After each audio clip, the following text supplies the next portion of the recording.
ते दुःखद भावना आहे। एक तर समजतच नाही की आता अधिवेशनामध्ये कसं बोलायचं, काय बोलायचं।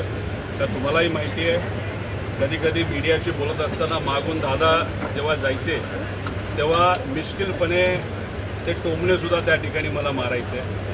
जेव्हा दादा आत येत असायचे तेव्हा घोळका आमदारांचा त्यांच्याबरोबर असायचा, एका रुबाबात ते इथं येत असायचे। चांगले कपडे, या अधिवेशनामध्ये येणारा पहिला माणूस, पहिला नेता कोण असायचा रोज, तर ते अजितदादा असायचे। आणि सगळ्यात शेवट जाणारा नेता कोण असायचं, ते अजित काका त्या ठिकाणी असायचे। असं एक व्यक्तिमत्व आज आपल्यात नाही। जेव्हा केव्हा त्यांनी अधिवेशनामध्ये मुद्दे मांडलेत, नाही तर एखादा निर्णय मंत्री म्हणून घेतलेला आहे, तो निर्णय घेत असताना महाराष्ट्राला केंद्रबिंदू ठेवलेला आहे।